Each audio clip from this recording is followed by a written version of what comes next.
Welcome back to Good Morning Boss. Mga boss, ngayon naman pag-uusapan natin ang Literacy Month. At para nga malaman ang details tungkol dyan, kasama natin si Dr. Norma Salced. Good morning, Dr. Norma. Good morning, Sandro. Yes. Good morning sa lahat ng mga nanonood sa atin ngayon. Yes. At sa buong Pilipinas, siyempre alam natin. Yes. Doctor, ang month ng September ay Literacy Month. This has been celebrated for how long na ba? And is this like a global thing or is this something we're just celebrating in the Philippines? Yeah, it is not only here in the Philippines but also international. Sa atin dito sa Pilipinas, talagang yung according to Proclamation 239 ay September 2 to 8 is really a literacy week. And internationally, it is September 8. So dito sa atin talagang ginugunitan natin at pinagdiriwang natin itong ating Literacy Month. Yes. Doctor, siguro can you explain to our viewers also what is the importance of celebrating Literacy Month? Yeah, oo. Napaka-importante ng pagdiriwang natin ng literacy or ang tinatawag nating literacy through education. Kasi dito, malalaman natin talaga na ang tao ba ay literate, basically literate o functionally literate, At masasabi natin na ang bawat isa ay kailangan talagang mayroong karunungan, kaalaman na dapat malaman sa pang-araw-araw nilang pamumuhay. Yes. And then, ma'am, how do we usually measure ba itong tinatawag nating literacy? And kumbaga, with that basis of measurement, paano natin nakikita kung kumari, gaano kalaki na improve ng literacy sa ating bansa as compared to times before? Meron talagang particular na ahensya na talagang tumutukoy, gumagawa ng survey at ito ang National Statistical Authority na noon ay NSO. At dito, at every 5 years, talagang ginigauge nila o mini-measure kung may improvement ba ang ating literacy rate, So, like for example, every 5 years, so kung nung 2008, nagkaroon tayo ng survey, ngayong 2013, meron ulit tayo. So, talagang makikita natin na talagang may improvement ang ating literacy rate. Yes.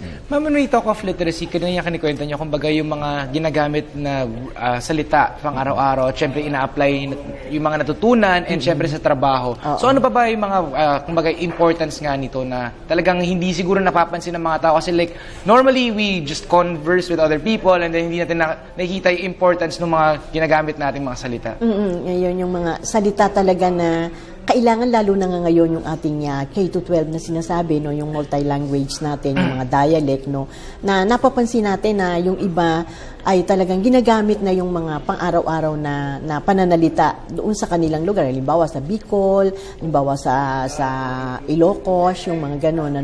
So talagang kailangan nating malaman at maintindihan kung ano itong mga salita na dapat natin gamitin. And then, ma'am, kumbaga kasi alam natin ang language ay palaging nag-evolve yan. Kumbaga meron tayong pabagong mga words palagi na natututunan at syempre may mga bago rin tayong mga words na nagagawa.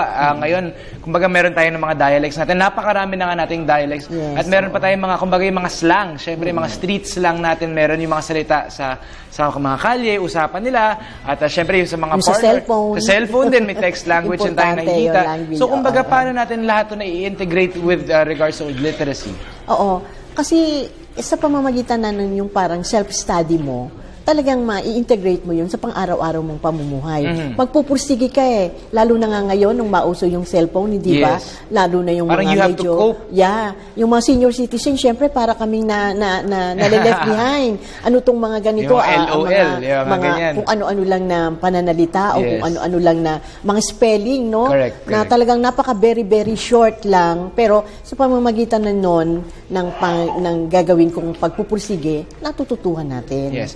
Ma'am, now let's talk about the events that we'll be having ngayong Literacy Month. I understand you have lined up events para nga po sa buwan ng September. Oo, ngayon, ito nga yung pinagdiriwang nating Literacy Month natin, magkakaroon po ang Department of Education through the Literacy Coordinating Council ng isang komperensya at awarding na gagawin sa Baguio sa September 17 to 20. At ito ay dadaluhan ng mga local chief executive, ng mga from non-government and government organization, mga teachers, mga barangay captain at iba't iba pa.